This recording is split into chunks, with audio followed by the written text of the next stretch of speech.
Country delight బఫేలో milk start చేసాము. First పిల్లలకి ఇచ్చినప్పుడు కానీ, మేము పెరుగు తిన్నప్పుడు కానీ, మేము చిన్నప్పుడు తిన్న ఓల్డెన్ డేస్ గుర్తొచ్చాయి మాకు. మీగడ కూడా పాలు కాచాక మీగడ బాగా రావడం, అప్పుడు మా చిన్ననాటి రోజులు గుర్తొచ్చాయి అన్నమాట.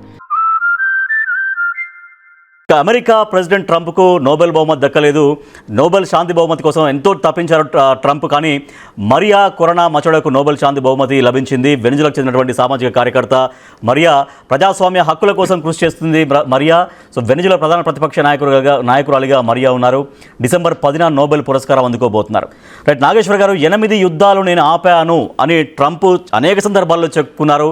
ఆ నోబెల్ శాంతి బహుమతి కోసం విపరీతంగా ఆరాటపడ్డారు. ఫైనల్గా ఆయన కన్సిడర్ చేయకుండా మరియాకు నోబెల్ శాంతి బహుమతి ఇచ్చారు. సో ట్రంప్ నెక్స్ట్ స్టెప్ ఎట్లా ఉండే అవకాశం ఉంది? ఇది ట్రంప్ పైన ఎటువంటి ఎఫెక్ట్ చూపించే అవకాశం ఉంది? మనం పని చేస్తే ప్రైజెస్ రావాలి తప్ప ప్రైజ్ల కొరకు పనిచేస్తే ఇలాగే ఉంటుంది. నోబెల్ ప్రైజ్ కొరకు యుద్ధాలు ఆపితేలా? నోబెల్ ప్రైజ్ కొరకు యుద్ధాలు ఆగవు. యుద్ధాలు ఆపితే నోబెల్ ప్రైజ్లు వస్తాయి. అయినా నోబెల్ ప్రైజ్ ఏమి ఆదర్శవంతంగా ఇస్తారని కాదు. ఇప్పుడు వెనిజులా ప్రతిపక్ష నేతకి ఇచ్చారు. సో వెనిజులా ప్రతిపక్ష నేత ప్రపంచ శాంతికి ఏం కంట్రిబ్యూట్ చేసినట్లు? సో ఈ నోబెల్ చరిత్ర చూస్తే నోబెల్ పీస్ ప్రైజ్ రకరకాల దేశాలలో ఉండేటువంటి తమ అనుకూల రాజకీయ శక్తుల్ని ప్రోత్సహించటానికి కూడా నోబెల్ ప్రైజ్ ఇస్తూ ఉంటారు. అందువల్ల ఏమి అమెరికాకు బాధపడాల్సిందేం లేదు. వెనిజులా అపోజిషన్ లీడర్ అంటే అమెరికాకు ఫ్రెండ్ అన్నట్టే కదా.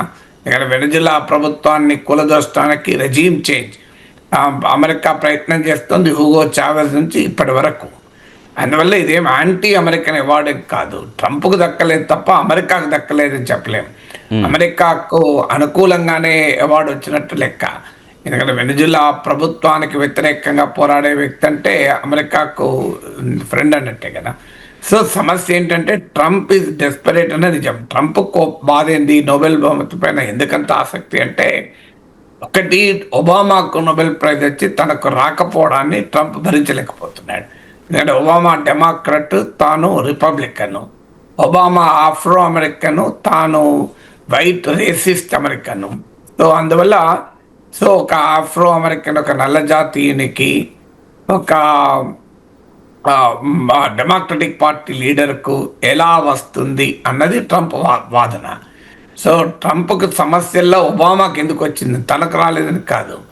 సో మొగుడు కొట్టాడని కాదు, తోటికోడలు చూసి నవ్విందని కదా అనే ఒక మొరటు సామెత ఉంది. సో ఆ రకంగా ఇప్పుడు ట్రంప్కు బాధ ఒబామాకి రావడము. తర్వాత ట్రంప్కి ఏంటంటే everything is big beautiful and big beautiful bill కూడా తెచ్చాడు. Big beautiful and personal and episodic news మేకర్గా ఉండాలి. మీకు ప్రపంచంలో బహుశా ఏ దేశ అధ్యక్షుడు కూడా ఇంతగా రోజు మీడియాలో మాట్లాడరు. ట్రంప్ ఇప్పటి వరకు అడ్రస్ చేసిన, ప్రెసిడెంట్ అయినాక అడ్రస్ చేసిన ప్రెస్ కాన్ఫరెన్స్లు అన్నీ కలిపినా కూడా ఒక 1000 పేజీల పుస్తకం అవుతుంది అనుకుంటాను. సో ఈ always wants to be news. అది రైటా, రాంగా, ఫ్యాక్చువలా, నాటా సంబంధం లేదు. ఏదో ఒకటి సంచలనాలు మాట్లాడాలి, న్యూస్లో ఉండాలి, బిగ్ అండ్ బ్యూటిఫుల్. పెద్ద పెద్ద డీల్స్ కుదుర్చుకోవాలి, పెద్ద పనులు చేసినట్టు కనిపించాలి. ఆ పబ్లిసిటీ మాంగరింగ్ అంటారే, సో అది ట్రంప్కున్న జాడ్యం. సో అందువల్ల ట్రంప్ ఈజ్ ఎసెన్షియల్లీ ఒక బిజినెస్ మెన్, ఒక మీడియా బ్యాక్గ్రౌండ్ ఉన్న వ్యక్తి. అందువల్ల అతనికి ఏంటంటే ఇంకా ఆ లక్షణాలు పోతలేవు.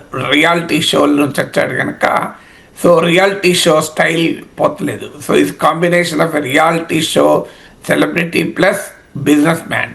సో అందువల్ల ఏదైనా తనకు పర్సనల్గా ఉపయోగపడాలనేది ట్రంప్ వ్యాఖ్య. అందువల్ల ఆ పర్సనల్ ట్రంపే కాదు, చాలామంది అథారిటేరియన్ లీడర్స్ అందరికి కూడా ఈ పర్సనల్ డిప్లొమసీకి ప్రియారిటీ చేస్తారు. అంటే వాళ్ళకి దేశం కన్నా తన ఇమేజ్ ముఖ్యం. తానే దేశమని భ్రమల్లో ఉంటాడు. ట్రంప్ లాంటి వాడైతే తానే ప్రపంచం అని కూడా భ్రమల్లో ఉంటాడు. ఎందుకంటే అమెరికా ప్రపంచాన్ని శాసిస్తుంది కనుక తానే అమెరికా, అమెరికానే తాను. ఇప్పుడు మన దగ్గర కూడా చూస్తుంటాను చూడండి. ఇందిరాగాంధీ టైంలో దేవకాంత్ పార్వా అనే అతను ఇండియా ఇందిరా అన్నాడు. ఇప్పుడు మోడీ ఇండియా, ఇండియా మోడీ అంటున్నారు చూడండి. సో ఆ రకంగా ప్రపంచంలో స్ట్రాంగ్ లీడర్స్గా చెప్పుకునేబడే వారందరికీ ఈ జాడ్యం ఉంటుంది. సో తామే దేశము, దేశమే తాము. సో వాళ్ళు రాజకీయాల్ని కానీ ప్రపంచాన్ని కానీ సమాజాన్ని కానీ ప్రజల కేంద్రంగా చూడరు, తమ కేంద్రంగా చూస్తారు. So Trump centric world view అంటారు దీన్ని. సో ట్రంప్ కేంద్రంగా ఉండే ప్రాపంచిక దృక్పథాన్ని కలిగి ఉంటారు. అందుకే ఆయనకు ఆ నోబెల్ ప్రైజ్ పైన అంత పిచ్చి. అందువల్ల నిజంగానే ప్రపంచంలో శాంతి తెచ్చి నోబెల్ బహుమతి తెచ్చుకోవాలి తప్ప నోబెల్ బహుమతి కొరకు ఒక దేశాధ్యక్షుడు ఇంత తపన పడడం unbecoming of the president of the United states కదా. నోబెల్ ప్రైజ్కు ఉండే పవర్ కన్నా, పాపులారిటీ కన్నా అమెరికా ప్రెసిడెంట్ చాలా ఎక్కువ కదా. ఏ అవార్డులో చేంజ్ చేస్తాయి. సో అమెరికా ప్రెసిడెంట్కి మెజారిటీ అమెరికన్ ఓటర్లు తనను అధ్యక్షుడిగా 2 సార్లు ఎన్నుకోవడం మించిన అవార్డు ఈ ప్రపంచంలో ఏమైనా ఉంటుందా? Can there be any better award than this? ఒక ప్రపంచంలోని అత్యంత శక్తివంతమైన దేశానికి, ప్రపంచంలోనే అత్యంత ఇన్నోవేటివ్గా టెక్నాలజీ రంగంలో ఉన్న దేశానికి, అత్యంత మిలిటరీలీ పవర్ఫుల్ కంట్రీకి, ప్రపంచ గమనాన్ని శాసించే దేశానికి 2 సార్లు ప్రెసిడెంట్ కావడం కన్నా మించిన అవార్డు ఏముంటుంది? రియలీ డోంట్ అండర్స్టాండ్ ట్రంప్ కా నోబెల్ బహుమతి పిచ్చి ఎందుకు పట్టిందో. ఎస్ ఓకే అండి. So Mariya corona Machado Venezuela ప్రధాన ప్రతిపక్ష నాయకురాలుగా ఉన్నారు. ఒక పౌర హక్కుల కోసం, ప్రపంచ శాంతి కోసం చేసినటువంటి ప్రయత్నాల్లో భాగంగా ఆమెకు నోబెల్ శాంతి బహుమతి ప్రకటించారు. ఒకసారి ఆ ప్రకటన చూద్దాం మనం ఒకసారి. Peace Prize for 2025 goes to a brave and committed champion of peace, to a woman who keeps the flame of democracy burning amidst a growing darkness.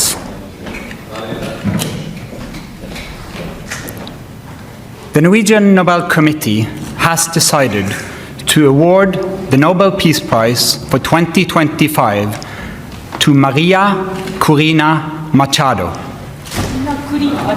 She is receiving the Nobel Peace Prize for her tireless work promoting democratic rights for the people of Venezuela. Right, ఇక Nobel శాంతి బహుమతి కోసం పరితపించిన ట్రంప్కు దక్కలేదు. ప్రజాస్వామ్య హక్కుల కోసం పరితపించినటువంటి Venezuela ప్రధాన ప్రతిపక్ష నాయకురాలిగా ఉన్న మరియా కొరీనా మచోడోకు అది దక్కింది. ఇక చంద్రబాబు సీఎంగా ఇప్పుడు 4 సార్లు కొనసాగుతున్నారు. ఆయన ప్రమాణ స్వీకారం చేసి, అంటే మొదటిసారి ప్రమాణ స్వీకారం చేసి, అంటే మొత్తం 15 ఏళ్ళు ఆయన పదవి కంప్లీట్ చేసుకున్నారు. చంద్రబాబు 4 సార్లు ముఖ్యమంత్రి ఎలా అయ్యారు? ఈ 15 సంవత్సరాల పరిపాలన అనుభవంలో ఆయన సాధించినటువంటి ఘనతలేంటో ఆ పాయింట్ మనం డిస్కస్ చేద్దాం. ఆ టాపిక్. రైట్, నాగేశ్వర్ గారు, సో ఇప్పటికి 4 సార్లు ముఖ్యమంత్రి అయ్యారు, ఒక ఘనత సాధించారు ఆంధ్రప్రదేశ్ ముఖ్యమంత్రి చంద్రబాబు గారు. సో 15 సంవత్సరాల్లో ఆయన సాధించిన ఘనతలు, ముఖ్యమంత్రిగా ఆయన ఆయన అందించినటువంటి పరిపాలనా ఫలాలు కావచ్చు, ఇంకా తనలో ఏమన్నా మార్చుకోవాల్సినటువంటి అంశాలు కావచ్చు, వాటి గురించి ఏం చెప్తారు? అంటే ఇందులో ఒక పొలిటికల్ పర్సనాలిటీని అనలైజ్ చేయాలంటే పొలిటికల్ డైమెన్షన్ ఒకటి, గవర్నెన్స్ డైమెన్షన్ ఒకటి. చంద్రబాబు నాయుడు ఒక ప్రత్యేక పరిస్థితుల్లో ముఖ్యమంత్రి అయ్యారు. ప్రజలు నేరుగా ఎన్నుకోవడం వల్ల ముఖ్యమంత్రి కాలేదు. ఎన్టీ రామారావు పైన తెలుగుదేశంలో వచ్చిన అంతర్గత తిరుగుబాటు చంద్రబాబు నాయుడు ముఖ్యమంత్రి చేసింది. నేరుగా ప్రజల్ని ఫేస్ చేసి ప్రజలు ఎన్నుకోబడిన ముఖ్యమంత్రి కాదు బిగినింగ్. కానీ తర్వాత కాలంలో ఎన్టీ రామారావు లాంటి కరిస్మాటిక్ లీడర్ తెలుగుదేశం వ్యవస్థాపకుని కూడా పక్కకు పెట్టి తెలుగుదేశానికి తిరుగులేని నాయకుడిగా మారిపోయాడు. సో చంద్రబాబు నాయుడు పార్టీ పైన చేసుకున్న గ్రిప్ మాత్రం మీకు గమనించాల్సిన అంశం. అంటే ఇప్పటికీ ఆయన ప్రత్యర్థులు మామకు వెన్నుపోటు అని చెప్పినా డెమోక్రసీలో అల్టిమేట్గా ప్రజలు నిర్ణయిస్తారు ఎవరికి వారసులు అని. తెలుగుదేశానికి చంద్రబాబు నాయుడే నాయకుడు అనేది ప్రజలు ఆల్రెడీ అనేకసార్లు తీర్పులు చెప్పారు. హరికృష్ణ, పురంధేశ్వరి, ఈవెన్ లక్ష్మీ పార్వతి వీళ్ళ ప్రయోగాలు ఏవి సక్సెస్ కాలేదు. అందువల్ల ఒక అన్డిస్ప్యూటెడ్ లీడర్గా తెలుగుదేశం పార్టీకి ఎమర్జ్ కావడం అనేది పొలిటికల్గా చంద్రబాబు నాయుడు ప్రత్యేకత. రెండవది, ఒక ప్రాంతీయ పార్టీ నాయకుడిగా ఉండి జాతీయ రాజకీయాలపైన బలమైన ముద్ర వేయడం రెండవది. ఒక రాష్ట్ర ముఖ్యమంత్రిగా ఉండి జాతీయ రాజకీయాలపైన బలమైన ముద్ర వేయడం అరుదు. కానీ చంద్రబాబు నాయుడు యునైటెడ్ ఫ్రంట్ కన్వీనర్గా, ఎన్డీఏ 1కు కీలక ఇరుసు లాంటి నాయకుడిగా, ఎన్డీఏలో 2లో కూడా కీలక నాయకుడిగా, ఒక రాష్ట్ర ముఖ్యమంత్రి జాతీయ రాజకీయాల్లో ఇంతగా ప్రభావం చూపిన వాళ్ళు మనకు కనబడరు. సో అది పొలిటికల్గా రెండవది. మూడవది పొలిటికల్గా విమర్శకులు అవకాశవాదం అనొచ్చు, సమర్థించేవారు ప్రాగ్మాటిజం అనొచ్చు. అది అపార్చునిజమా ప్రాగ్మాటిజమా అనేది ఎవరి వారి పొలిటికల్ పర్స్పెక్టివ్ను చెప్తుంది. కానీ ఫ్యాక్ట్ రిమైన్స్ ఏంటి, అవసరానికి అనుగుణంగా రాజకీయాలను అర్థం చేసుకుంటూ తన వైఖరులను మార్చుకుంటూ అధికారాన్ని నిలబెట్టుకోవడం. 2019లో మోడీకి దూరం కావడం ఆయన చేసిన వ్యూహాత్మక తప్పిదం, అక్కడ లెక్క తప్పాడు. కానీ 2014లో ఒక రకంగా తీవ్రమైన సంక్షోభం ఎదుర్కొన్న సమయం తెలుగుదేశం. రాష్ట్ర విభజన నేపథ్యము, తెలంగాణలో తీవ్ర వ్యతిరేకత ఎదుర్కొని ఆంధ్రకే పరిమితమై మీకు రాజశేఖర రెడ్డి మరణానంతర సానుభూతి వెల్లువా, ఈ సమయంలో వ్యూహాత్మకంగా బీజేపీతో పొత్తు పెట్టుకున్నాడు.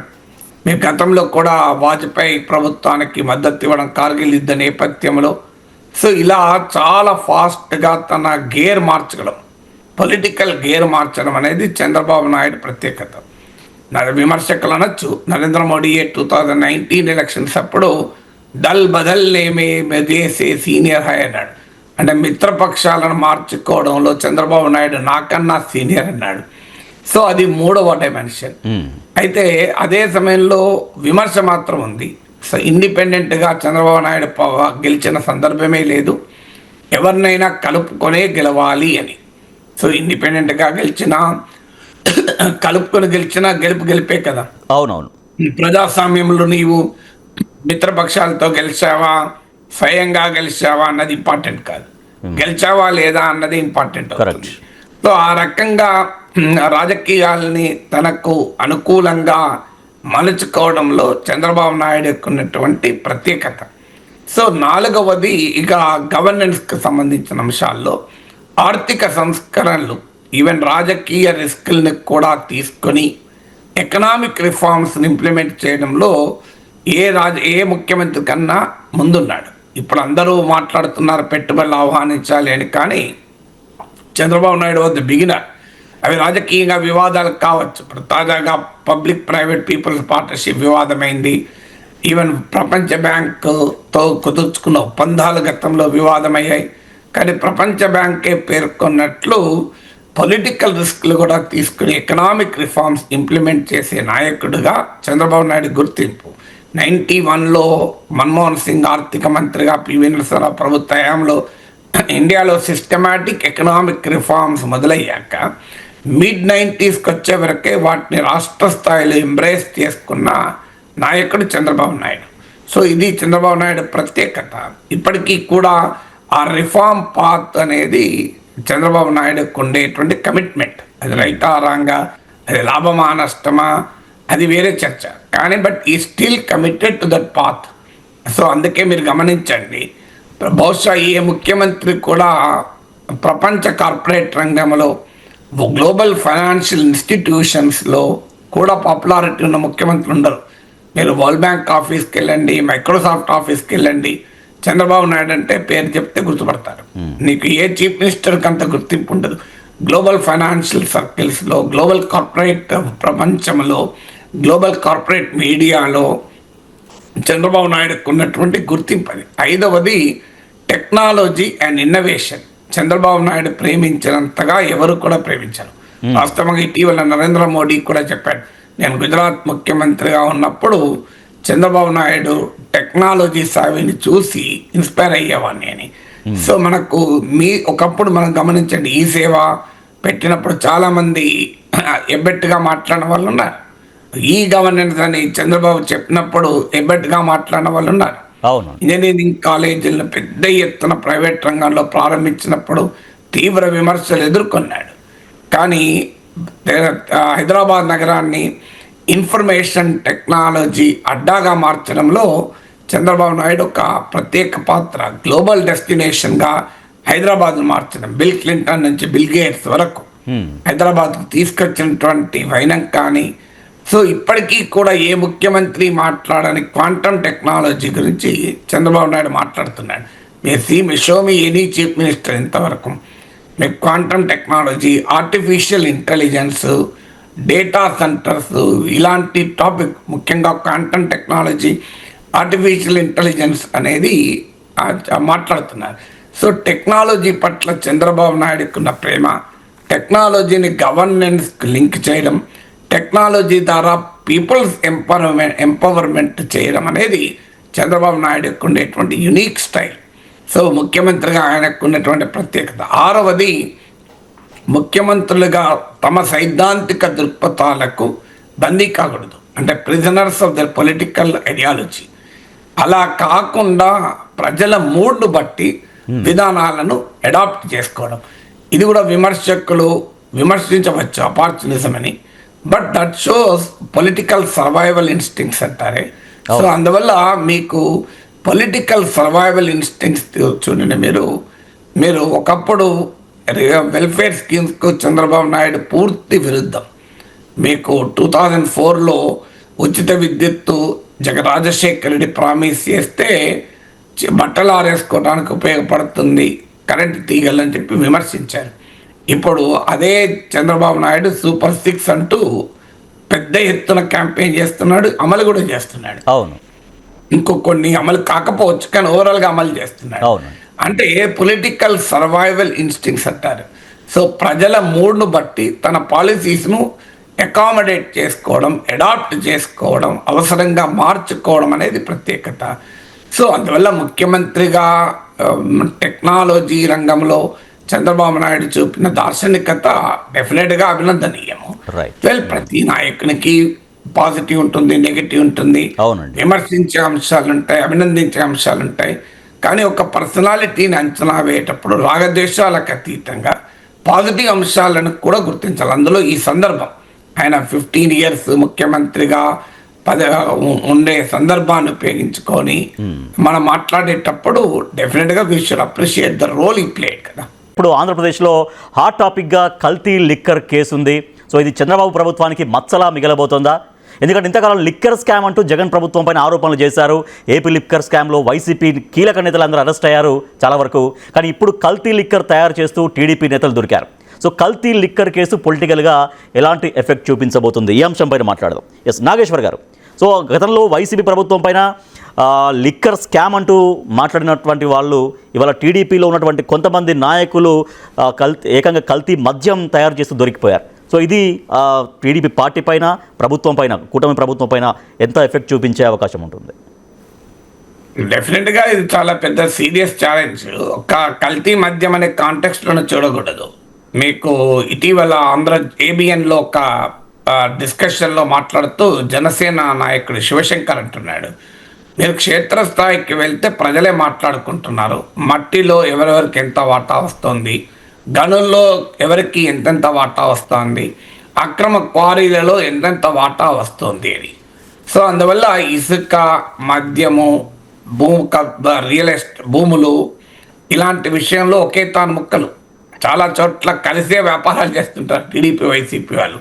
ఇదంతా మనకు మ్యాక్రో లెవెల్. చంద్రబాబు నాయుడు, జగన్మోహన్ రెడ్డి, లోకేష్ జగన్మోహన్ రెడ్డి తిట్టడం, విమర్శించడం, పవన్ కళ్యాణ్ జగన్మోహన్ విమర్శించడం, ఇవన్నీ మ్యాక్రో లెవెల్ పాలిటిక్స్. రాజకీయాల్లో ఒకే తాను ముక్కలు. దానికి ఉదాహరణలు ఏంటంటే ఈ పార్టీలో ఉన్నవాళ్ళు ఆ పార్టీలో చేరుతుంటారు, ఆ పార్టీలో ఉన్నవాళ్ళు ఈ పార్టీలో చేరుతుంటారు. ఇప్పుడు జగన్ ప్రభుత్వంలో మంత్రులుగా పనిచేసి టీడీపీ విమర్శలు ఎదుర్కొన్న వాళ్ళు ఇవాళ మీకు చంద్రబాబు నాయుడు ప్రభుత్వంలో మంత్రులుగా లేరా? మరి జగన్ ప్రభుత్వంలో మంత్రులుగా ఉంటారు, చంద్రబాబు నాయుడు ప్రభుత్వంలో కూడా వాళ్ళే మంత్రులుగా ఉంటారు. మరి వాళ్ళు వైసీపీలో ఉంటే దుర్మార్గులు, అవినీతి పరులు, దొంగలు, టీడీపీలో ఉంటే సర్వసంగ పరిత్యాగులు అవుతారా చెప్పండి? అవును. అందువల్ల రాజకీయాల్లో చంద్రబాబు నాయుడు వైసీపీలో చేరడు, జగన్మోహన్ రెడ్డి టీడీపీలో చేరడు. మిగతా వాళ్ళు ఎవరు ఎటన్నా చేరచ్చు కదా. మీరు వైసీపీ నుంచి సమయానికి రాజీనామా చేసి వచ్చిన వాళ్ళకు కూడా కూటమి టికెట్ ఇవ్వలేదా, మంత్రి పదవులు ఇవ్వలేదా? మన క్లారిటీ మన కళ్ళ ముందు కనబడుతున్నాయి కదా. ఇప్పటికీ ప్రక్రియ సాగుతోంది కదా. మీకు బాలినేని శ్రీనివాసరెడ్డి వైసీపీలో ఉంటే జగన్ బంధువు, అవినీతి పరుడు, దుర్మార్గుడు. ఇప్పుడు జనసేన నాయకుడైతే ఆయన మంచివాడవుతాడా? మీకు ఇలా రాజకీయ పార్టీలన్నీ ఒకే తాను ముక్కలు. ఓవరాల్ కొన్ని తేడాలు ఉండొచ్చు. కులం పిచ్చితో కొంతమంది ఒక పార్టీని వెంబడి సమర్థించవచ్చు, సో కానీ రియాలిటీ ఏంటి? రియాలిటీ ఏంటి? క్షేత్రస్థాయిలో ఈ పార్టీలో కొంతకాలం ఉంటారు, ఆ పార్టీలో కొంతకాలం ఉంటారు. అదే ప్రజల మూడు మారుతున్నప్పుడు, పొలిటికల్ గాలి మారుతున్నప్పుడు అటు ఇటు వస్తారు. దానివల్ల ఏమవుతుందంటే ఈ ఇకో సిస్టమ్ ఉంటుంది, కరప్షన్ ఇకో సిస్టమ్ అనేది. ఎవరు అధికారం అంటే వాళ్ళ చుట్టూ ఉంటుంది. ఈ మధ్య ఆంధ్రజ్యోతిలోనే పతాక శీర్షికలు వచ్చిన వార్త, అక్రమార్కులకే మంత్రి నారాయణ అండా. మీకు వైసీపీ హయాంలో చక్రం తిప్పిన వాళ్ళే ఇప్పటికీ చక్రం తిప్పుతున్నారు. ఈ వార్తలు ఎన్నిసార్లు ఆంధ్రజ్యోతిలో వస్తాయి చూడండి. ఆంధ్రజ్యోతి ఎందుకంటే తెలుగుదేశం పార్టీ కూటమి పాలన పైన మోస్ట్ క్రెడిబుల్గా తీసుకోవాలి మనం. ఆంధ్రజ్యోతిలో వచ్చేటువంటి విమర్శనాత్మక కథనాలు అత్యధిక విశ్వసనీయత ఉంటుంది. ఎందుకంటే జగన్ను తీవ్రంగా విమర్శించే మీడియా కనుక. మీరు ఆంధ్రజ్యోతిలో చూడండి, మీకు కనబడతాయి.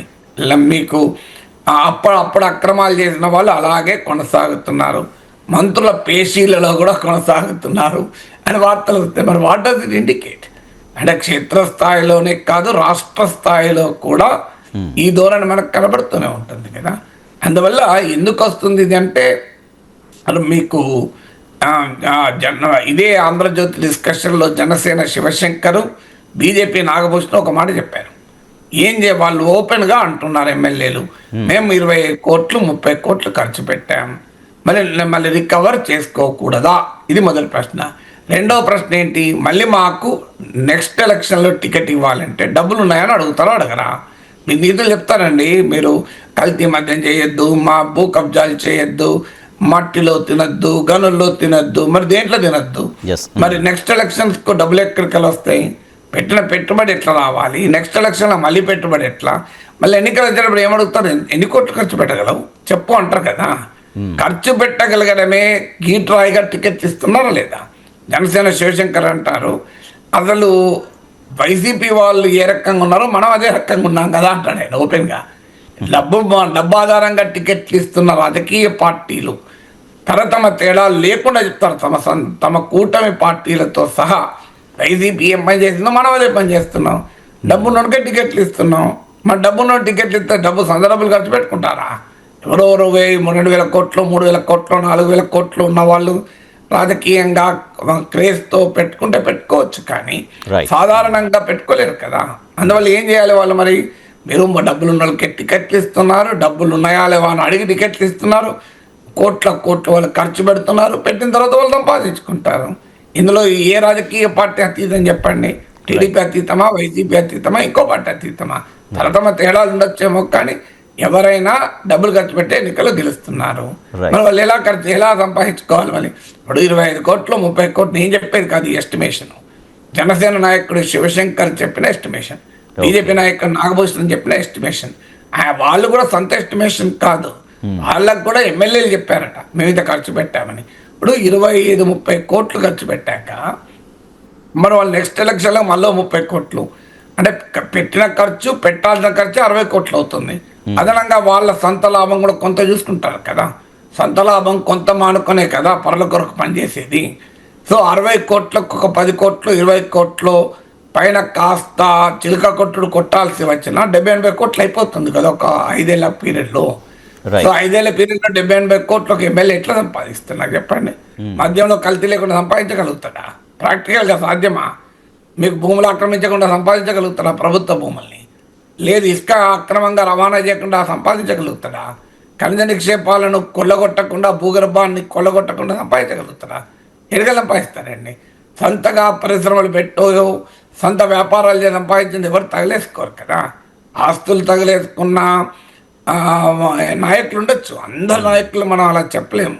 ఇప్పుడు మీకు బుచ్చయ్య చౌదరి లాంటి నాయకుడు ఉన్నాడు రాజమండ్రిలో, తెలుగుదేశంలో చాలా సీనియర్ నాయకుడు. ఆయన ఇప్పుడు 30-40 ఏళ్ల క్రితం కూడా వాళ్ళ కుటుంబం ఇన్కమ్ ట్యాక్స్ కట్టేది, 50 ఏళ్ల క్రితం కూడా. అలాంటి కుటుంబం మొత్తం ఆయన తన ఆస్తులు కరగబెట్టి రాజకీయాల్లో ఉన్నాడు పాప ఇప్పటికీ కూడా. ఏం సాధించాడు పాపం? ఆయన మంత్రి పదవి కూడా రాలేదు. అంత సీనియర్ నాయకుడు, అంత అనుభవజ్ఞుడు, చాలా అవగాహన ఉన్నటువంటి నాయకుడు, హైలీ రెస్పెక్టబుల్ లీడర్, పార్టీలకు అతీతంగా రాజకీయాలకు అతీతంగా అత్యంత గౌరవం పొందిన నాయకుడు. ఎన్టీ రామారావు కూడా సన్నిహితంగా పనిచేశాడు. ఏం తెలుగుదేశంలో మంత్రి కాగలిగిందా? సో ఏమైంది? సొంత పైసలు ఖర్చు పెట్టుకొని రాజకీయాలు చేశాడు కదా. తెలుగుదేశంలో కూడా చాలా మంది ఉన్నారు సొంతగా డబ్బులు ఖర్చు పెట్టుకొని రాజకీయం చేసే వాళ్ళు చాలా మంది ఉన్నారు. Right. కానీ వాళ్ళకి ఏం గుర్తింపు వస్తలేదు కదా, పవర్ బ్రోకర్లకి ఏం గుర్తింపు వచ్చేది కదా. సో 5 ఏళ్ళు వెలుగుతారు. 2014 నుంచి 19 జగన్మోహన్ రెడ్డి అధికారంలోకి రావడంతోనే అదృష్టమవుతారు. 5 ఏళ్ళు తమ వ్యాపారాలు చేసుకుంటారు. సరిగ్గా మళ్ళీ ఎన్నికలకు ముందు మళ్ళీ ప్రత్యక్షమవుతారు. నేను పేర్లు చెప్పడం బాగుండదు కానీ అందరికి తెలియదా ఇది. రైట్. మరి జగన్మోహన్ రెడ్డి అధికారంలో ఉన్నప్పుడు సగటు తెలుగుదేశం కార్యకర్త తన్నులు తింటుంటే, కేసులు అనుభవిస్తుంటే, ఇబ్బందులు పడుతుంటే ఎక్కడా కనిపించని ఘరానా డబ్బున్న వాళ్ళు సడన్ గా ఎన్నికల ముందు ప్రత్యక్షం అవుతున్నారు కదా, మళ్ళీ వాళ్ళే మంత్రులు అవుతున్నారు కదా, మళ్ళీ వాళ్ళే చంద్రబాబు నాయుడుకి అత్యంత సన్నిహితంగా పక్కనే కనబడుతున్నారు కదా. మరి సగటు కార్యకర్త కనిపించదా? మరి 5 ఏళ్ళు జగన్మోహన్ రెడ్డి బాగా వేధింపులు ఉన్నప్పుడు ఇతను ఎక్కడ పోయాడు, ఏడమాయమయ్యాడు? సరిగ్గా 5 ఏళ్ళు అదృష్టమే మళ్ళీ ఎన్నికల ముందు ఎందుకు వచ్చాడు? ఇలాంటి వాళ్ళని చంద్రబాబు నాయుడు ఎందుకు ఎంకరేజ్ చేస్తున్నాడు? చంద్రబాబు నాయుడు ఒక్కడే కాదు, అన్ని పార్టీలు అలాగే తయారయ్యాయి. రాజకీయాల్లో జెండాలు మోసిన వారికి, ఎజెండాలను ప్రచారం చేసిన వాళ్ళకి ఏం గుర్తింపు లేదు. వాళ్ళు అలాగే ఉండిపోతారు. డబ్బులకి 100 కోట్లతో నువ్వు ప్రత్యక్షమైతే అప్పటికప్పుడు ఎమ్మెల్యే టికెట్లు వచ్చేస్తాయి. ఇన్స్టాంట్ సేల్ కదా. లేదా మా ఈవెన్ ఎమ్మెల్యే రాజకీయాల్లో డబ్బు అంటూ ఉంటే నువ్వు వైసీపీలో పనిచేసినావా, నువ్వు ఏం పని చేసినావా సంబంధమే లేదు. వైసీపీలో పనిచేసిన వాళ్ళకి ఎంతమందికి టీడీపీలో టికెట్లు ఇవ్వలేదు. సో ఎందుకు ఇస్తున్నారు? మరి మంత్రులుగా ఉన్న వాళ్ళకు టికెట్ ఇచ్చారు కదా, దీనికి ఆన్సర్ ఉండాలి కదా. అందువల్ల ఇది ఏముంది, ఇలా కల్తీ మద్యం అనే దాన్నే మనం చూడకూడదు, కాంటెక్స్ట్. అందువల్ల రాజకీయాల్లో ప్రజలు కూడా ఎట్లా తయారయ్యారంటే కులం ఆధారంగా, పవన్ కళ్యాణ్ చెప్పాడు కదా, ఆంధ్రప్రదేశ్ లో కులం ఆధారంగా మాత్రం తప్ప ఇంకోట్లేదు. 2 రాజకీయ పార్టీలు, 2 నాయకులు, 2 కులాలు, 2 కాదు 3 కులాలు. సో ఇక మీకు మెరిట్ ఎక్కడ ఉంది ఇందులో నాయకులది? ఎవరు అధికారంలో ఉంటే వాళ్ళు సంపాదించుకుంటారు. మనం మాట్లాడటానికి చాలా మాట్లాడతాం, కల్తీ మద్యం అంటాం, భూ కబ్జాలు అంటాం, అన్ని అంటాం. ఇప్పుడు నాకు చెప్పండి, జగన్మోహన్ రెడ్డి సమయంలో పెద్ద ఎత్తున భూ ఆక్రమణలు జరిగాయని తెలుగుదేశం అధికారంలోకి వచ్చి ఇన్ని నెలలైంది. ఎన్ని భూములు ఆక్రమించుకుని ఎన్ని భూములు క్లియర్ చేశారు చెప్పండి? జగన్మోహన్ రెడ్డి 1,00,000 కోట్ల అవినీతి చేశారన్నారు. 5 ఏళ్ళు గతంలో అధికారంలో ఉన్నారు, ఇప్పుడు అధికారంలో ఉన్నారు. ఇందులో అత్యధిక కాలం కేంద్రంలో కూడా అధికారులు ఉన్నారు. జగన్మోహన్ రెడ్డి పైన జైలుకి పంపారా? సిబిఐ ఈడీ కేసులు ఏమైనా ముందుకు పోయినాయా నాకు చెప్పండి? 1,00,000 కోట్ల దినమని ఎందుకు మీరు స్పేర్ చేస్తున్నారు? 1,00,000 కోట్ల దినమని కక్కించాలి కదా. రాజకీయ నాయకులు, తెలుగుదేశం నాయకులు ఎంతమంది ఉపన్యాసాలు ఇవ్వాలి? 1,00,000 కోట్లు కక్కించి ప్రజలకు పంచుతాం అన్నారా లేదా? మీరు ఎవరిని కక్కించారు, ఎంత పంచారు చెప్పండి నాకు. అందువల్ల ఇవన్నీ ప్రజల్ని మనం అంగిల్ షర్ట్లు నింపుకుంటారు పాపం అభిమానులు, సోషల్ మీడియాలో ఉండి కులం పిచ్చితోనో మరో పిచ్చితోనో ప్రజలైతే ఉంటారు. రైట్. ఇప్పుడు ఆంధ్రప్రదేశ్ రాజకీయాలు మొత్తం మెడికల్ కాలేజీల చుట్టూ తిరుగుతున్నాయి. పీపీపీ పద్ధతి పైన పొలిటికల్ వోల్టేజ్ పెరిగిపోతుంది. మెడికల్ కాలేజీలని పీపీపీ పద్ధతిలో కట్టడం పైన వైసీపీ అభ్యంతరం వ్యక్తం చేస్తోంది. నర్సీపట్నం వెళ్ళి మరి తీవ్రంగా విమర్శలు చేశారు వైఎస్ జగన్. పీపీపీతో ఫ్రీ సీట్లు పెరుగుతాయని కూటమి ప్రభుత్వం చెబుతోంది. సో పీపీపీతో మెడికల్ కాలేజీల నిర్మాణం త్వరగా పూర్తవుతుందని కూటమి సర్కారు వాదిస్తుంది. సో అసలు ఎవరి వాదన కరెక్ట్ ఏంటనేది కూడా ఒకసారి ఏపీ సీఎం చంద్రబాబు నాయుడు దీని గురించి ఏం మాట్లాడారో ఒకసారి చూద్దాం. ఖర్చు పెట్టవు, ఉండే ఆస్తులని తగలబెట్టారు. ఇప్పుడు మెడికల్ కాలేజీ కట్టి ఉద్ధరిస్తానంటారు. ఎవరిని మోసం చేస్తారు మీరు? ఆ మెడికల్ కాలేజీల్లో ఏంటి, ఈరోజు మనం తీసుకున్న పాలసీలో ఎవ్వరికీ నష్టం లేదు. ఆ రోజు మీరు మెడికల్ కాలేజీలు పెట్టి అందులో కూడా ఫీజు ఛార్జ్ చేసే పరిస్థితికి వచ్చారు. పేమెంట్ కోటా పెట్టేశారు. గవర్నమెంట్లో మేనేజ్మెంట్ అన్నారు. ఈరోజు నేను చేసేది ఏంటి, అదే పీపీపీకి ఇస్తే ఇంకా సమర్థవంతంగా సేవలు ఉంటాయి, అన్ని సీట్లు ఉంటాయి, క్వాలిటీ ఉంటుంది. ఏదో నేను ఉద్ధరించేస్తానని మాట్లాడే పరిస్థితికి వచ్చారు. అధ్యక్ష, ఒకే మాట చెప్తున్నా, ప్రజలందరికీ విజ్ఞప్తి చేస్తున్నా, నేను ఏ నిర్ణయం తీసుకున్నా దూరదృష్టితో ఆలోచించుకొని నిర్ణయాలు తీసుకున్నాం. వీళ్ళు చెప్పింది కానీ నేను భయపడి ఆ రోజు నిర్ణయం తీసుకుంటే ఒక్క ఇంజనీరింగ్ కాలేజీ పెట్టేవాడిని కాదు. ఆ రోజు ఇంజనీరింగ్ కాలేజీలు పెట్టకపోతే తెలుగు జాతి ప్రపంచం మొత్తం పోయేది కాదు. ఈరోజు ప్రపంచం మొత్తం పోవడం కాకుండా అన్ని దేశాల్లో తెలుగు జాతి నెంబర్ 1 పర్ క్యాపిటల్ ఇన్కమ్ సాధించారంటే అది ధైర్యంగా ముందుకు పోయాం కాబట్టి సాధ్యమైంది. ఆ విషయం ప్రైవేట్ హాస్పిటల్ ఏవి కూడా ఆ పేదవాడిని దగా చెయ్యలేని పరిస్థితి ఈ మెడికల్ కాలేజీల వల్ల వస్తాయి. ఎందుకనంటే పక్కనే మెడికల్ కాలేజ్, ఆ పక్కనే సూపర్ స్పెషాలిటీ సేవలు, మల్టీ స్పెషాలిటీ సేవలు అందుబాటులో ఉన్నప్పుడు, ఆ సేవలు ఆ పేదవాడికి ఉచితంగా అందుబాటులో ఉన్నప్పుడు ప్రైవేట్ హాస్పిటల్లో ఎక్కువ రేట్లు ఛార్జ్ చేయిస్తే ఏ పేదవాడు కూడా, ఏ మధ్యతరగతి వాడు కూడా ఆ ప్రైవేట్ హాస్పిటల్కి వెళ్ళే పరిస్థితి ఉండదు. కాబట్టి దగా కావడము అన్నది, పేదవాడు దగా కావడం అన్నది పూర్తిగా ఫుల్ స్టాప్ పడుతుంది. ఏపీ రాజకీయం మెడికల్ కాలేజీలతో జరుగుతోంది. మనం చూసాం ఏపీ సీఎం అలాగే ఏపీ మాజీ సీఎం ఇద్దరు మాట్లాడిన మాటలు మనం చూసాం. రైట్, నాగేశ్వర్ గారు, మెడికల్ కాలేజీల ప్రైవేటీకరణ చేస్తున్నారు, తద్వారా విద్యార్థుల్ని వైద్య విద్యకు దూరం చేస్తున్నారు, పేద విద్యార్థుల్ని. వైసీపీ క్రెడిట్ రాకుండా చూస్తున్నారు అనేది వైసీపీ వాదన. అండ్ పీపీపీ అంటే ప్రైవేటీకరణ కాదు, ప్రైవేటు పెట్టుబడులను ఉపయోగించే పద్ధతి మాత్రమే, దీని ద్వారా చాలా వేగంగా నిర్మాణాలు కంప్లీట్ అవుతాయనేది ప్రభుత్వ వాదన. వేగంగా కంప్లీట్ అవుతాయనే నిజం. ఎందుకంటే ప్రభుత్వానికి నిధుల కొరతలు, కన్స్టెంట్స్ ఉంటాయి, ప్రభుత్వాలకు అనేక రకాల ప్రియారిటీస్ ఉంటాయి.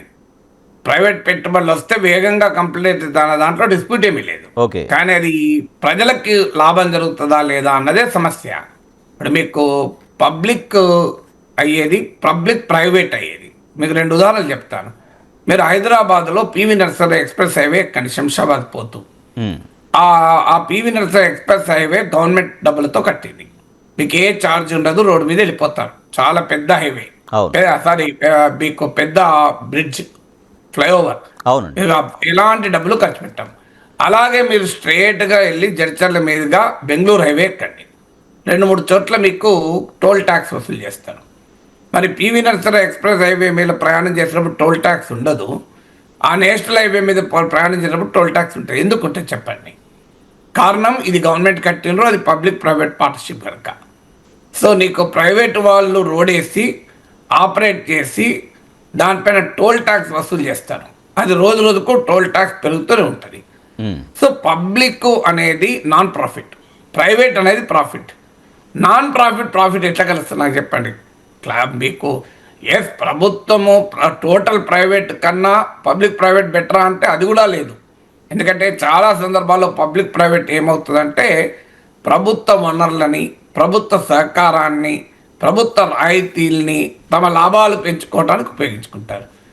మీరు ప్రపంచంలో కానీ, ఆంధ్రప్రదేశ్లో కానీ, చంద్రబాబు నాయుడు ఉమ్మడి రాష్ట్రంలో కూడా ముఖ్యమంత్రిగా ఉన్నాడు కదా, పీపీపీలో బెటర్గా ప్రజలకు ఉచితంగా బెటర్ వైద్య సేవలు అందించిన ఉదాహరణ చెప్పండి. బెటర్ అంటారా? డెఫినెట్గా బెటరే. ఇప్పుడు మీరు కార్పొరేట్ హాస్పిటల్కి పోండి, గవర్నమెంట్ హాస్పిటల్ కన్నా బెటర్ సేవలు అందాయా? గ్యారెంటీగా అందుతాయి, అనుమానం లేదు. ఇప్పుడు ఉస్మానియా ఆసుపత్రికో గాంధీ హాస్పిటల్కో పోవడం కన్నా మీరు కార్పొరేట్ హాస్పిటల్కి పోండి, బ్రహ్మాండంగా బెటర్ సేవలు ఉంటాయి. 5 స్టార్ హోటల్ లాగా ఉండే హాస్పిటల్స్ కూడా ఉన్నాయి. బెటర్ సేవలు వేరు, ఉచిత సేవలు వేరు. ఎవరికి బెటర్ కావాలి? డబ్బులు ఉన్నోడికి బెటర్ కావాలి, డబ్బులు లేని వాళ్ళకి బెటర్ కాదు, ఉచితం కావాలి. మొదటి పాయింట్ అది. ఇప్పుడు నేను ఒక చిన్న సర్జరీ అయినా 5 లక్షలు పెట్టడానికి రెడీ. నాకు కావాల్సింది ఏంటి? నాకు బ్రహ్మాండమైన 5 స్టార్ హోటల్లో ఉండేటువంటి సర్వీసెస్ కావాలి హాస్పిటల్లో. కానీ నేను 5,000 రూపాయలు ఉంది సర్జరీ చేయించుకోవాలి. నాకు 5 స్టార్ హోటల్ లాగా కాదు, రోడ్డు పక్కన బండిలాగా ఉన్న మంచిదే, కానీ 5,000లో నాకు వైద్యం కావాలి. అవుతుందా చెప్పండి? సో పబ్లిక్ అనేది మీరు ప్రభుత్వాలు స్పష్టంగా చెప్పాలి. పబ్లిక్ అంటే నాన్ ప్రాఫిట్, ప్రైవేట్ అంటే ప్రాఫిట్. ఈ రెండు కలిస్తే ఎట్లా కరెక్ట్ అవుతాయి అనేది. పబ్లిక్ ఉండేది పబ్లిక్ ఉంటుంది అడ్వాంటేజ్, ప్రైవేట్కి ఉండేది ఉంటుంది.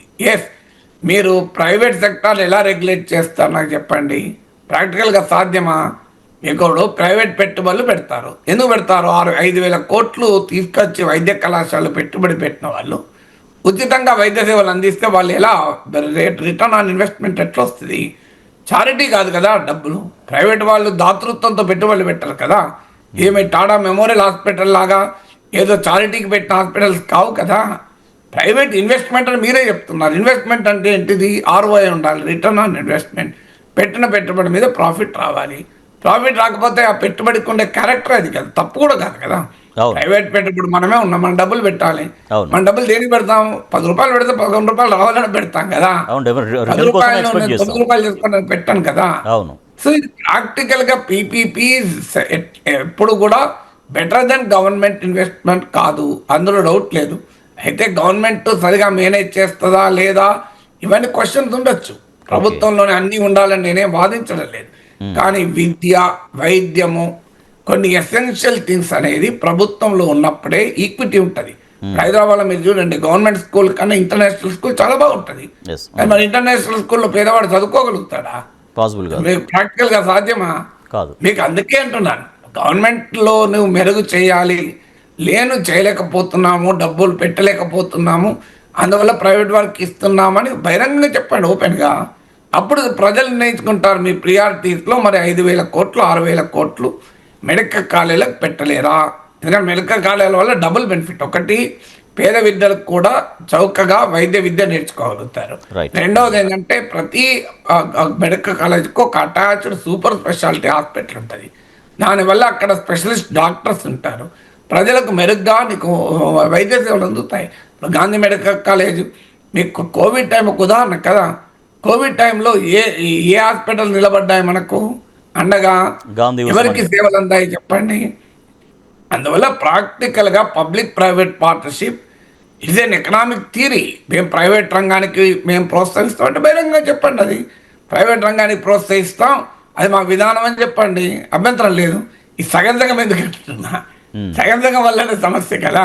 తెలంగాణలో రిజర్వేషన్ల కోట పైన కొత్త చర్చ, రిజర్వేషన్ల విధానం మారాల్సినటువంటి సమయం వచ్చిందన్నటువంటి చర్చ సాగుతోంది. హైకోర్టులో కొత్త వాదన తెరపైకి తీసుకొచ్చారు అడ్వకేట్ రవివర్మ. తెలంగాణలో 85% ఉన్నటువంటి బీసీ, ఎస్సీ, ఎస్టీల జనాభాకి బీసీలకు ఇప్పుడు 42% ఇస్తే కూడా 67% చేరుకుంటాయి. 85% జనాభాకి రిజర్వేషన్ కోట, 15% ఓసీలకు 33% రిజర్వేషన్ దక్కినట్లయినటువంటి వాదన వినిపించారు. సో జనరల్ సీట్లలో, ఎందుకంటే జనరల్ సీట్లలో బీసీ, ఎస్సీ, ఎస్టీల పోటీ కాస్త తక్కువగా ఉంటుంది అన్నటువంటి వాదన అయితే తెరపైకి తీసుకొచ్చారు. రైట్, నాగేశ్వర్ గారు, తెలంగాణలో రిజర్వేషన్ల కోట దానికి సంబంధించినటువంటి చర్చ, కొత్త చర్చకు ఎట్లా తెర తీసినట్టుగా చెప్పొచ్చు? అంటే మీకు ఒకటి మనకు అర్థం కావాల్సింది, సుప్రీంకోర్టు ఇందిరా సహాని తీర్పు, మండల్ కమిషన్ తీర్పులో కూడా చెప్పింది, reservations are not proportionate to the population, they are adequate. అంటే జనాభాకు దామాషా పద్ధతిలో రిజర్వేషన్లు ఉండవు. చాలినంత ప్రాతినిధ్యము లభించిందా లేదా అన్నదే క్రైటీరియా. అడిక్వేట్ తప్ప ప్రపోర్షనేట్ కాదు అని. అందువల్ల జనాభా ప్రాతిపదికగా మేము రిజర్వేషన్లు ఉండాలన్నది ఎస్సీ ఎస్టీల వరకు మన దేశంలో అమలు అవుతున్నాయి తప్ప ఇతర రిజర్వేషన్లు అలా అమలు కావు. ఇది మొదటిగా మనకు అర్థం కావాలి. ఎందుకంటే మీకు మండల్ కమిషన్ కూడా దేశంలో ఓబీసీలు 52%, 52% అన్నారు. కానీ 52% రిజర్వేషన్ ఇవ్వలేదు కదా, అందులో సగమే ఇచ్చారు కదా, ఎవరు అభ్యంతరం చెప్పలేదు కదా. కారణం అదే ఇందిరా సహాని తీర్పులో చెప్పిన అడిక్వేట్ వర్సెస్ ప్రపోర్షనేట్. చాలా సందర్భాల్లో రాజకీయ నాయకులు నినాదాలు ఇవ్వచ్చు, మేమెంతో మాకంత వాటా అని. So but reality what is the constitutional late position? Supreme court ఇచ్చిన రాజ్యాంగ భాష్యం ప్రకారం జనాభాకు దామాషాలో రిజర్వేషన్లు ఉండవు. అవి అన్ని వర్గాల ప్రజలు కనీసం చాలినంత ప్రాతినిధ్యం ఉందా లేదా అనేదే క్రైటీరియా. అందువల్ల ఈ 67% మాత్రమే అవుతున్నాయి రిజర్వ్ కేటగిరీస్కు రిజర్వేషన్లు, జనాభాలో వాళ్ళు 85% అనే లాజిక్ కరెక్ట్ కాదు. రెండవది, మిగతా 33% రిజర్వ్ ఫర్ అప్పర్ కాస్ట్ అనేది కూడా నిజం కాదు. అది 33% ఓపెన్ కేటగిరీ, అందులో ఎవరైనా పోటీ పడవచ్చు. డెఫినెట్గా బీసీ, ఎస్సీ, ఎస్టీ వాళ్ళు తక్కువ పోటీ పడుతున్నారా ఎక్కువ పోటీ పడుతున్నారా అనే చర్చ ఉండొచ్చు. కానీ they are not reserve for OCs. So అది ఓపెన్ కేటగిరీ తప్ప అప్పర్ కాస్ట్ కోటా కాదు 33%. ఇది రెండవది. మూడవది, ఎకనామికల్లీ వీకర్ సెక్షన్స్ రిజర్వేషన్ల పైన ఆ ప్రశ్న కరెక్ట్. ఇప్పుడు అడ్వకేట్ చెప్పింది కరెక్ట్. ఎందుకంటే ఎకనామికల్లీ వీకర్ సెక్షన్స్కు 10% ఇచ్చారు. మీకు మనకందరికీ తెలుసు, ఎకనామికల్లీ వీకర్ అంటే ఒక సాలరీడ్ మిడిల్ క్లాస్ మినహా మిగతా వాళ్ళు ఎవరైనా ఇన్కమ్ సర్టిఫికేట్ పట్టుకొచ్చి డబ్బున్నోడు కూడా కోట్ల వ్యాపారాలు చేసేవాడు కూడా మీరు ఈడబ్ల్యూఎస్ అని చెప్పచ్చు. హైదరాబాద్ శివార్ ప్రాంతంలో ఎకరం భూమి అధికారికంగా 2 లక్షలు ఉంటుంది, కానీ రియాలిటీ 2 కోట్లు ఉంటుంది. మీరు అక్కడ 20 ఎకరాలు ఉన్నాయనుకోండి, మీకు యాక్చువల్గా మీకున్నది ఎంత? 20 × 2 లక్షలు, 40 లక్షలే. 40 లక్షల 20 ఎకరాల పొలంలో నాకేం పంట పండలేదు అంటే ఈడబ్ల్యూఎస్ అవుతారు. కానీ అది 20 ఇంటూ మీకు 40 కోట్ల ఆస్తి మామూలు విషయం కాదు కదా. గవర్నమెంట్లో ఒక ఆఫీస్ బాయ్గా పనిచేసిన వాళ్ళకి రిజర్వేషన్ ఉండదు, 40 కోట్ల ఆస్తి ఉన్న వాళ్ళు రిజర్వేషన్ ఉంటుంది. ఎందుకంటే అది ఈడబ్ల్యూఎస్ అంటే మన దేశంలో ఇన్కమ్ సర్టిఫికేట్ తెచ్చుకోవడం పెద్ద కష్టం కాదు. అంటే ఇప్పుడు ఉదాహరణకు తెలంగాణలో 15% మీకు అప్పర్ కాస్ట్ జనాభా ఉంది. అందులో 90% ఈడబ్ల్యూఎస్కి ఎలిజిబుల్ అవుతారు, ఎందుకంటే ఈ సర్టిఫికేట్ తెచ్చుకోగలుగుతారు కనుక. 90 కాకపోతే 80 అవుతారు, అంటే around 12% of the upper caste eligible అంటారు. వాళ్ళ 10% ఈడబ్ల్యూఎస్ కోటా ఉంది. అది ఎలా కరెక్ట్ అవుతుంది? మీకు 50% పైగా ఉన్న బీసీలకేమో అందులో సగమే ఉంటుంది రిజర్వేషన్లు. కానీ మీకు అప్పర్ కాస్ట్ కోమో దాదాపు జనాభాకు ఈక్వల్గా వస్తుంది ఈడబ్ల్యూఎస్ రిజర్వేషన్లు వచ్చినప్పటి నుంచి నేను ఈ ప్రశ్న రైజ్ చేస్తూనే ఉన్నాను, కానీ ఎవరు పట్టించుకోలేదు కదా.